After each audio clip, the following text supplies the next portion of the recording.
Até aqui nós já falamos um pouquinho sobre calorimetria, conceituamos calor, uma forma de energia térmica em trânsito de um corpo para outro devido à diferença de temperatura entre eles. Falamos como calcular a quantidade de calor sensível pela fórmula do Quimacete e também conversamos sobre a troca de calor entre dois ou mais corpos num ambiente termicamente isolado.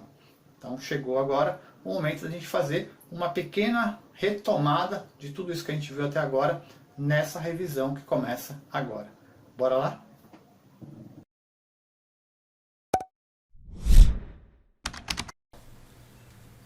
Começar então retomando com vocês o que é calor sensível, né? Aquela quantidade de calor necessária para que um corpo varie a sua temperatura.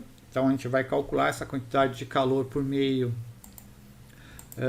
dessa equação que aparece na tela aí, o que a gente denominou Quimacete, onde M é a massa, Czinho é o calor específico da substância, é uma característica da substância, e o ΔT é o que vai caracterizar, logicamente, essa quantidade de calor sensível, já que ela é associada à variação de temperatura desse corpo, né? Lembrando que o corpo ele pode receber calor ou perder calor. Se ele receber essa quantidade de calor sensível, ela é positiva. Se ele perder essa quantidade de calor sensível, ela é negativa. Capacidade térmica, que é a quantidade de calor que o corpo pode receber ou perder, e que resulta numa variação unitária da temperatura desse corpo, né? Então, a capacidade térmica que vai caracterizar a perda ou absorção de calor de um corpo. Quanto mais alta é a capacidade térmica de um corpo, mais difícil é ele absorver ou perder calor, né? Aqui a nossa fórmula tradicional da capacidade térmica, C igual a MC, mas a gente tem essa fórmula aqui, que é a que a gente acaba usando mais, que é a própria definição do que está escrito aqui em cima, né? Quantidade de calor que o corpo necessita para variar a temperatura de forma unitária.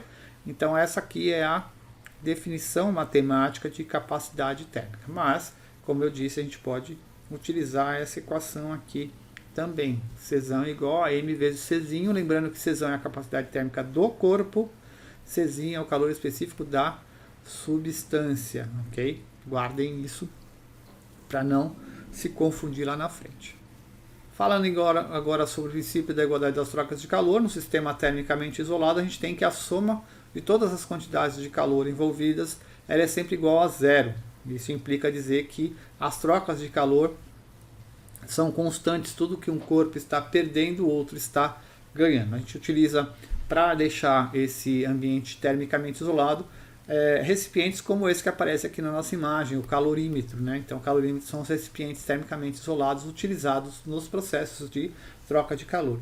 A gente vai usar bastante essa equação aqui, né? Que A mais QB igual a zero, ou seja, as quantidades de calor trocadas, elas são sempre iguais a zero. Isso indica que alguém está ganhando calor porque alguém está perdendo. Lembra que eu tenho um recipiente ou um processo que é termicamente isolado, ok?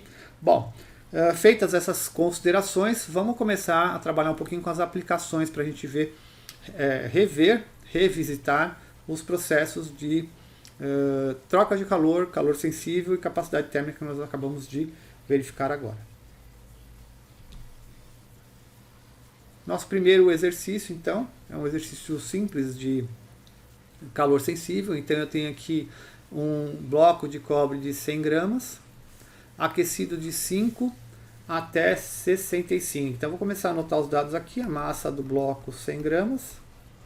A variação de temperatura desse bloco, eu vou pegar a final, que é 65, menos a inicial, que é 5, a variação de temperatura, que é 60 graus Celsius, ok?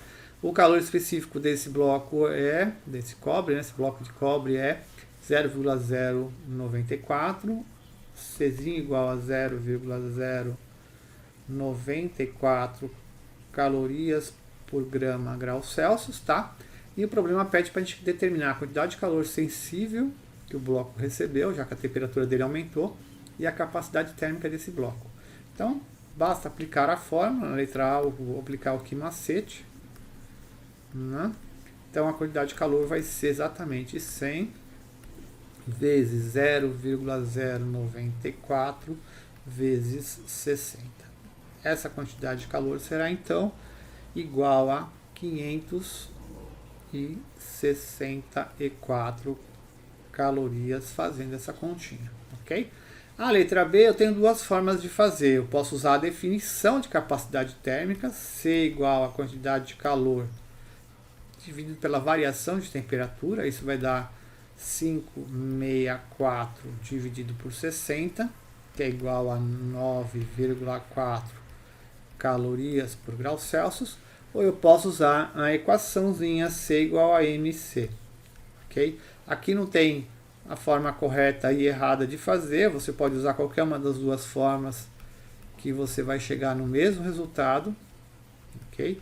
E eu até aconselho que você utilize as duas formas, se você tiver um tempinho, para ver se os resultados estão batendo. Isso comprova que tanto a minha letra A está correta, porque eu utilizei o resultado da letra A aqui, como a minha letra B, porque os dois valores estão adequados, estão iguais, ok? O nosso problema 2 é um problema de troca de calor, né? Como é que eu sei disso? Vamos lá. Um rapaz deseja tomar banho de banheira com água a temperatura de 30 graus. Então, essa aqui é a temperatura que ele quer. Ele vai misturar água quente e água fria. Então, é um processo de troca de calor, porque eu estou envolvendo duas quantidades de água. Então, eu vou colocar aqui a nossa forma MC, temperatura final menos temperatura inicial, e eu tenho duas águas, eu tenho água quente e água fria, ok? Ele quer essa água a 30 graus, então ele já me deu a temperatura final da água, 30 e 30, ok? O que ele vai fazer? Ele vai misturar 100 litros de água fria, então aqui água fria, 100 litros, essa água fria está a 20 graus. Então, vou colocar aqui, ó, 20 graus na temperatura inicial. Então, ele quer saber o seguinte: desprezando a capacidade térmica da banheira e a perda de calor, quantos litros de água quente, então eu quero saber aqui quantos litros de água quente a 50 graus, então, vou colocar aqui 50, ele deve colocar na banheira para que a temperatura final seja essa que está aqui, esses 30 graus que ele determinou no início. Tá? Então aqui o calor específico da água é 1, ok? Mesmo que ele não tivesse dado esse calor específico, mesmo que eu não soubesse, eu estou trabalhando com o mesmo material, então eu posso simplificar isso aqui, eu posso tirar esse valor, ok? Bom, eu estou trabalhando também aqui com litros, não sei se vocês perceberam, e aqui o nosso calor específico é dado em grama, isso também não vai alterar, porque existe um conceito de proporcionalidade aqui, e também porque vocês lembram que a densidade da água é 1 kg por litro, tá? Então não vai fazer muita diferença aí, tá? Eu vou usar então o princípio da igualdade das trocas de calor, que diz que a quantidade de calor 1 mais a quantidade de calor 2 tem que dar 0, ok? Então eu tenho água quente perdendo calor, água fria absorvendo calor, numa proporção que vai levar a esses 30 graus. Então eu tenho aqui, ó, x que multiplica, isso aqui vai dar menos 20, mais, aqui embaixo vai ficar 100, que multiplica esse 10. Tá vendo aqui? 30 menos 20 dá 10. Isso aqui tem que dar 0. Eu tenho menos 20x mais 1000 igual a 0. Aqui destaco de novo que você tem uma quantidade negativa e uma positiva, porque alguém vai perder calor para alguém ganhar. X é igual a 1000 dividido por 20. Ou seja, x é igual a 50 litros, ok? Então eu preciso misturar aí 50 litros de água para obter essa mistura a 30 graus Celsius no final. Nosso terceiro exercício é um exercício de quantidade de calor sensível que envolve potência. Então percebe aqui que ele dá a definição de fluxo de calor, né? Então ele vai falar o que é fluxo de calor, e ele vai dizer o seguinte: se uma fonte térmica fornece energia sobre o regime constante de 100 calorias por segundo, ou seja, ele está dando para nós quanto que é esse fluxo de calor, essa potência dessa fonte. Então eu vou anotar aqui que essa potência dessa fonte, ou esse fluxo de calor, a gente pode chamar de uma coisa ou de outra, tanto faz. Nesse contexto eu acho que é melhor a gente chamar de potência, Tá? Então poderá acontecer o aquecimento de 5 kg de água. Então eu tenho uma massa de água aqui de 5 kg, ok? De 20 a 25 graus Celsius, ou seja, eu vou variar essa temperatura da água exatamente de 5 graus, 25 menos 20, 5 graus Celsius, tá? Em quanto tempo eu vou conseguir aumentar em 5 graus Celsius a temperatura de 5 kg de água? Então, qual que é o tempo envolvido nesse processo de aquecimento da água? O Czinho da água é 1 cal por grama Celsius. Isso já chama a nossa atenção, porque a massa está em grama, aqui está em quilograma. Eu vou transformar isso aqui para grama. Basta multiplicar por 1000 e eu tenho aqui 5.000 gramas. Vou calcular então a quantidade de calor envolvida nesse processo. Que macete, Q igual a MC delta T, né? O nosso famoso aqui macete, Q igual a 5.000 vezes 1 vezes 5.